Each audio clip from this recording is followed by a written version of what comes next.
Hello everyone, peace of Christ to all. Today we have a very important topic and I would like you guys to listen carefully. And this is my message to the Muslims who always get upset from me, and I understand. I'm not expecting you to be happy from what I'm doing, but this is my challenge to the Muslims, is to use their brain and not to judge before you listen carefully. And I do the same to the Christians. Don't judge Islam in a negative way until we prove that it is negative.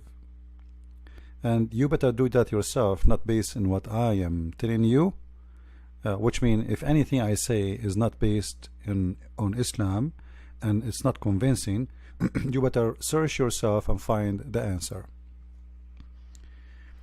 You know, Muhammad, he always faced a big failure in his mission. Many people, they would think that Muhammad was victorious. Muhammad was victorious only when he started using the sword as a gang to enforce his belief and his religion. However, he was really a big failure in his mission. Look what Muhammad he said as an example in this hadith. This is in Sahih al-Bukhari, and this is very authentic hadith. He said, had only 10 Jews amongst their chiefs believe me. By the way, you see, this is the Muslim translation. In the Arabic, it doesn't say amongst their chiefs. It says only 10 Jews. Actually, let me show you the hadith in Arabic, just to show you that Muslims, when they translate, they have no dignity and they false fiction things. Because the point of saying if 10 of their leaders believe in me, and if the hadith doesn't say that, it's mean this is a fiction, this is a fabrication. And the Muslims are the best to fabricate, because they assume that you do not know Arabic. Therefore, you know, we can lie to you and you have no idea how you will know. So if we go to the hadith, and this is the hadith in the front of my eyes, as you see it in here, this is the translation between two brackets. Always, by the way, when you see between two brackets, it means the Muslims are telling you, they are telling you, we are lying. Okay, we are adding things. So it doesn't say in the hadith that. This is why they put it between two brackets. In Arabic, in the front of me, it says, لو آمن بي عشرة من اليهود لآمن بي اليهود. So Muhammad saying clearly, if only 10 of the Jews believed on me, the Jews will believe in me. So Muhammad, he was not able to make not even 10 Jews believe in him, not 10 leaders as it says there in the translation. So why Muhammad he failed to make the Jews believe in him? Now for sure the Jews, they've been taught carefully about who can be a prophet of God, who cannot be a prophet of God. Not because only the ethic, Muhammad he don't fit with the ethic, not because Muhammad is not from the Jewish lineage, not because Muhammad he has no miracles, but Muhammad he has no prophecy to be a prophet anyway. Like, it's funny that Muslims, they call Muhammad a prophet, but there's no prophecy of this man. Actually, all his prophecy became to come a lie, not a true. As we remember in chapter Al-Anfal, verse number 65 and 66, where he said that 10 of you can fight 100, and then we find that was not a true. The Muslim, they went to war and they lost, and then Muhammad he make right away a verse after saying, Allah he found right now a weakness in you, so he enlightened your task. And other false prophecy, when Muhammad he said the moon is, the judgment day is near and the moon is split, and there's no moon split and nobody witnessed that. You see, when the moon is split, the whole world should see that, and historian around the earth, this is not something to forget to mention. This is the moon. And just to remind you, if the moon is split in Arabia, people in Europe, they will see it in the same time, because zone time is very close to each other. And at that time, especially at that time, the Roman was in the borders of the what is called today the Arabian Peninsula, which is Syria and Jordan and Israel. So we are talking about the same location, and yet nobody ever from the Roman or even the Persian or anywhere in the world, or even India. India is not far away from Saudi Arabia, by the way. It's just across the sea. You know, you can go in 6 hours trip in the sea, and you will be in Pakistan. So nobody, no historian ever mentioned that the moon split as the Muslims claim, and then he said the judgment day is near, and you know, this was a false prophecy mentioned 1400 years ago, and still the judgment day is not near. So when Muhammad, he said, if 10 Jews believe in me, the rest of the Jews will believe. Well, that's because there is no reason for anyone to believe in you, because you failed. You fail in every way, in every mean. And today our video is to prove to prove that Muhammad was nothing but a failure, to prove that he is a messenger of his God, who he claimed to be a God, and he could not provide any proof of that. But actually our video is more deep than just proving Muhammad to be a false prophet by a false prophecy.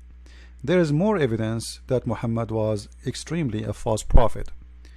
If we go to the Quran as an example, in chapter 64 verse number 11, you can read any translation you want, and as you know, I don't approve any Islamic translation.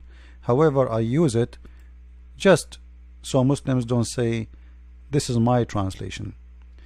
According to the Quran, as you see in front of me, nothing, no disaster, no bad things can happen to you unless by the leave of Allah. So I want you to keep that on mind. No bad thing ever can happen to you except by the leave of Allah. What does that mean? To make it simple, if a car accident happened to you, it is Allah who made it happen. If somebody kill you, it's Allah who made it happen. If you win the lotto, it's Allah who made it happen. And because this is a good thing, what it's meant here, by the way, it's about the bad and the good, not only the bad. So anything will happen to you, it's by the permission of Allah, which means nothing will happen to you unless by permission of Allah. Now some of you might say, well, I believe as a Christian that nothing can happen to me unless God approve it. This is not really true. You see, God, he created us in this earth, and he, you know, he gave us a free will to do things, and free will mean I can do things without his intervene. So if I want to kill somebody, it's not Allah who asking me to kill him.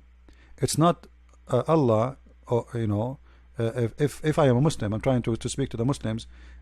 If I'm a Muslim, then in this case you are saying to me Allah is the one who made me kill him. But if I'm a Christian, my God, he will not intervene and make me kill the person. Otherwise, this is mean we Christians don't have a free will. However, Muslims do not believe in free will, and that's what is called destiny. So what we are showing you in front of us right now is something called destiny. It is your destiny. Now many people, they use the term destiny, and many people believe in it, even from those who they are not Muslims. But destiny is a false fiction, and it's not exist.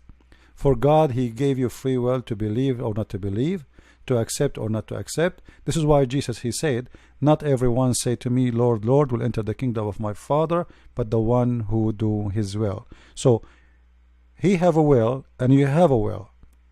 If you decide to do your own will, which is opposing his will, then you will not enter the kingdom of the Father. So we don't believe in destiny. Now for sure God can intervene, let us say in a special mission, let us say in the life of a prophet, or in a life in a special person, or because you ask God with a prayer and he intervene in your life. But this is not destiny. Alright? So Muslims believe in destiny, and nothing bad can happen unless by the permission of Allah. So based on this, Muhammad, he come with a story which is very, very dangerous. You see, if you remember Muhammad, he mentioned before that he was suffering from the poison he ate in Khaybar. If you don't remember the story, Muhammad, he mentioned, or the Muslims, they mentioned to us that Muhammad, after he killed the people of Khaybar, a Jewish woman, she cooked for him a sheep, and then she put a poison in it, and when Muhammad and his companions start eating, the one next to him, he died in the spot right away, immediately, which means he hit where the poison is so strong. Now Muhammad, he ate from the poison, but he did not infected the same as the one who was next to him, because he did not take that part which is full of poison. So he was infected, so he was dying slowly.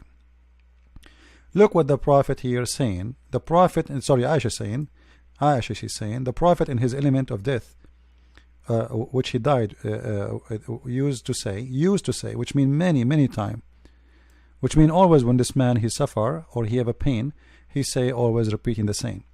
O Aisha, I still feel pain caused by the food I ate at Khaybar, and at this time I feel as my aorta is being cut off from the poison. So Muhammad here is confirming that he is dying because of the poison. If the Muslim want to say Muhammad is wrong, he's stupid, well, this is your business. Alright, now he is the one saying that. You go and ask him why you are saying that. We don't agree with you. And the funny, Muslims don't agree even with their prophet, when the story Muhammad he mentioned is going to expose him for being a false prophet. Now what does have to do with being false prophet? If we go to different hadith, we will find the following. This is the story where Muhammad he was poisoned by the women. Alright, this is Sahih Muslim, this is Sahih Hadith, so the Muslims cannot say to us it's weak. Alright, you see the numbers in the front of your eyes. And when the woman she gave Muhammad the poisoned sheep, Muhammad, after and a guy he died next to him, so he asked her, he called her, Muhammad, they arrested the women, and he asked her, why you did that? Why you did that? Actually, the story here is not accurate. I tried to find it in English, I could not. The story in Arabic, it says, you killed my husband, my brother, and my family, and I have the right to kill you. Alright? But here, in this story here, in this hadith, she said, I had determined to kill you. Thereupon he said, Allah will never give you the power to do it. Hold on. That is very dangerous. Allah will never give you the power to do it. It's mean Allah is the protector of Muhammad, and he is a special one to Muhammad, and there is no way Allah will let that to happen to him. As you see, the one who is mentioning this is Muhammad himself, not the women. The women, she said, I am determined to kill you. Muhammad is the one saying,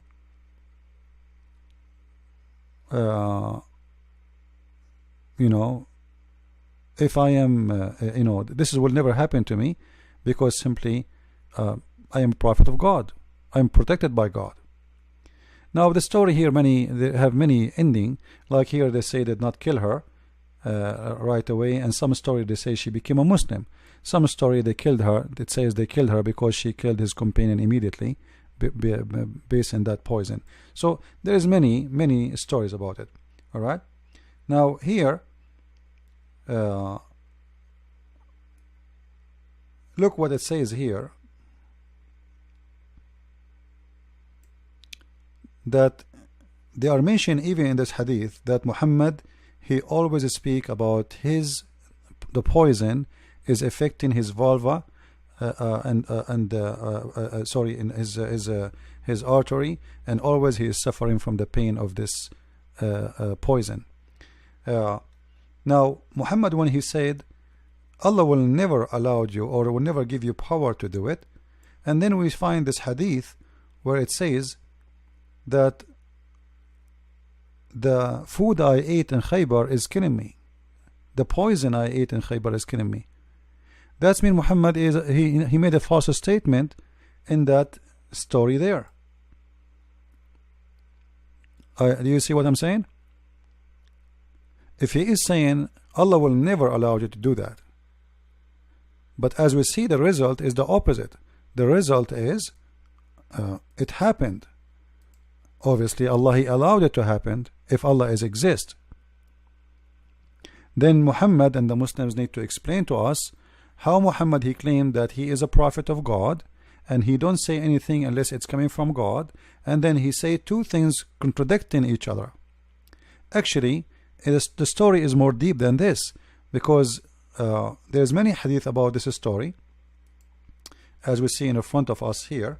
I will try to make the text bigger in this page. Alright, you will see the woman when she killed Muhammad. This is one of the hadith. You see, there's many hadith here in front of us. He asked her, why I wanted to kill you. He said, Allah would not let you do that.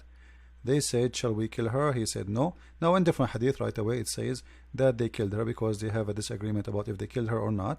Then as you see here, the report differ as to whether or not she was killed. It seemed that the Prophet, etc., did not kill her at the first, but then he killed her later. Alright, so in the beginning he did not kill her right away, but then he executed her, alright, for a punishment. Now the question here, the you know, in the story, when Muhammad, he asked her, what made you do that? Look what she said. Read with me please.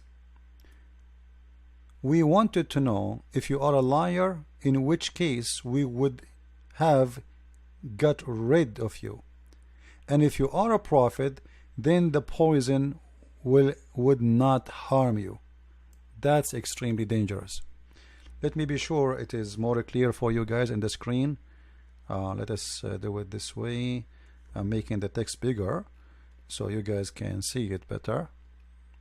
Alright, I hope it's clear.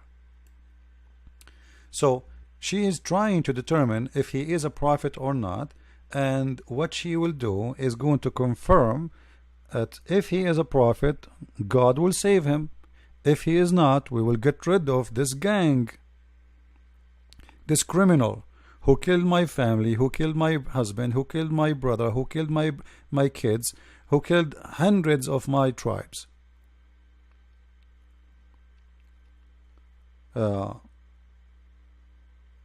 Then you will see the hadith continues saying the Prophet used to feel ill because of this food. Do you see it? Used to feel, so the poison already made a damage and Muhammad was dying slowly. But this is mean that the test the woman she did, it was a very confirming test, because she said here, we wanted to know if you were a liar, in which case we would have get rid of you, and if you are a prophet, then the poison would not harm you, which means God will save you and you will not die because of it. But Muhammad, he confirmed that he died because of the poison. Now we know there is a verse in the Quran where Muhammad he said, and supposedly this is his God talking, if you remember, Muhammad, he made a chapter 69 verse number 46, and you can read a few verses before it. He said, supposedly Allah saying that if Muhammad is a fabricating Quran, we are going to cut his artery.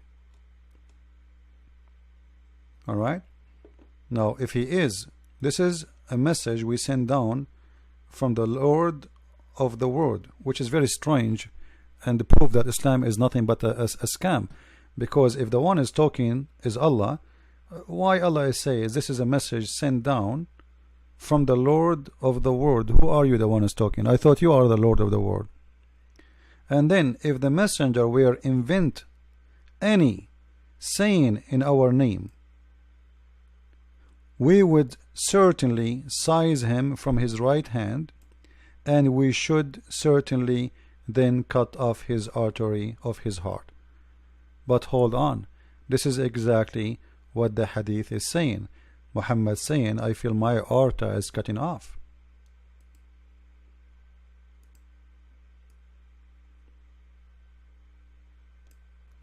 So Muhammad proving to us in every way, in every mean, that he is a false prophet. Even the action proving it, even the promise he make proving it. Because when you say to the women, Allah will never allow that to happen to me, Allah will not let that to happen to me, Allah will never give you power to do it. Why Muhammad is saying that? Because he is a prophet. And this is exactly what the women she said to him too. We wanted to know if you were a liar, in which case we would have get rid of you, and if you were a prophet, then the poison would not harm you. And you see the hadith reported. This is a very strong hadith in many locations, in many books. The same story. All right. She said, I wanted to see if you were a prophet, then Allah would tell you about it. And if you were not a prophet, Allah would be rid of you. That's mean Muhammad, he fell into the test. And the funny Muhammad, he says, if you eat 7 ajwa a day, which means 7 palm tree fruits a day, no poison can affect you and no black magic can affect you. And later we find that he died in poison, and he is eating 7 ajwa a day, which is additional proof that he is making up lies about eating 7 ajwa, and you will be saved, nothing will affect you. Now as long we prove in the Quran that every bad thing happened to you by the will of Allah, and everything happened to you by the will of Allah, and even Muhammad, he made a hadith about it, as you see in the front of you. You can see the reference. This is Sahih al-Bukhari, hadith number 6594, as you see here. All right. Here Muhammad is speaking about that any, a human being is based in his destiny. So a human being of you will be doing the will, like his own work, his own deed, until there is a cubit between him and heaven, and then he will go to hell, because Allah, he will change his course, and what is written for him in his destiny will take over. So the one who will go to fire, he will go to hell, to heaven, and the one who will go to heaven, he will go to fire, because at the end of the day, it is not your deeds, it's not your work, it's what Allah wrote for you. But this is mean that what happened to Muhammad, as we showed you in the Quran, that no bad thing, no harm can happen to you unless it is the permission of Allah. That's mean the death of Muhammad was happened by the order of Allah. Anything happened to Muhammad, it was by Allah. You can read any translation you want, but it's very clear. All right, any translation you want. This is mean that Muhammad, he was killed. If Allah exists for real, and if this verse is true, that mean Muhammad was killed by Allah, not by this woman. Because remember, it is not the women who decide that according to the Quran, according to the Hadith. It is Allah. Allah is using the women to kill Muhammad. Allah is using the women to kill Muhammad, which means the one who really killed Muhammad is Allah, not the women. As you see in that hadith here, hold on, it says here, then the soul breathed into him, etc., by Allah permission, etc., and then or a man may do the deeds of people of fire, of the fire, till there is only one cubit of or an arm beneath, or a distance between him and the fire. And then but then that written which Allah he ordered, which means before you created you, proceed, and he does the deeds of people of paradise, and he enter paradise. So you do the bad deed by your will,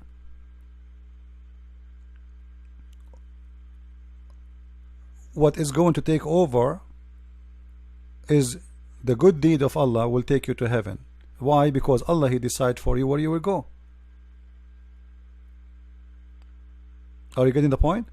So all the first bad deeds you did is going to go, is gone, because simply Allah is going to overwrite your deed, because he wrote a destiny for you, and as long his destiny is you go to heaven, then he suddenly you will start doing things will take you to heaven.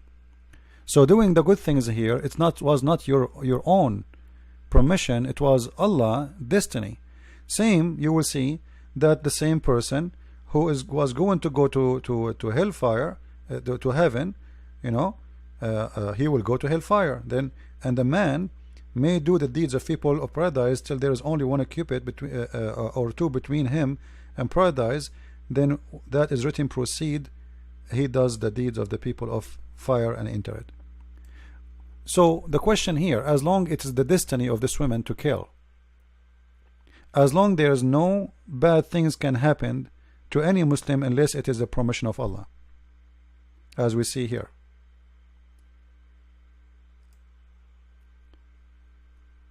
And as long Muhammad, he said, Allah will never allow such a thing to happen to me. And then we find that Muhammad, he died by the poison which he ate in Khaybar. All of this proved that Muhammad is a false prophet.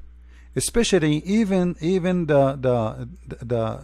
poison itself was given as a test to see if he's a prophet or not. If this guy is a prophet, he's not done with his mission, you know, he's a prophet, he have to continue, then there is no way Allah will allow me to kill him.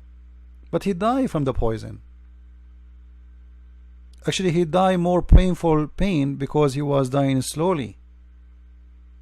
So Allah did not save him, and the poison affected him badly. And immediately you see in the hadith, it's speaking clearly that always he feel bad and he feels sick because what happened to him in that story.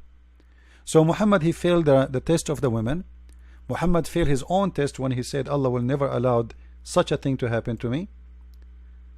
He will never give you power over that, and obviously she got the power to do that, which means Allah protection is false protection, and him promising that Allah will protect him is a false promise, and that make him a false person who make false claim, and he is a liar.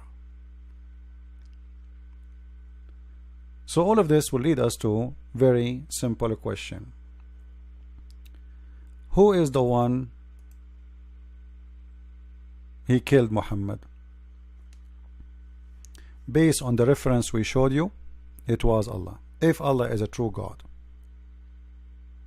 Based on my understanding, Allah is not exist, and the one who killed Muhammad was a woman, and Muhammad, by saying all those statements about himself from his own mouth, Allah will never give you power, Allah will never allow such a thing to happen to me, and you know, I'm protected, and there's no bad thing in this earth can happen without permission from Allah, and etc. And then we find that he died by the poison of this woman, and this woman, even she said it clearly that this was a test to see if you are a prophet or not. If you are not a prophet, you will die from the poison, and if you are, your God will protect you.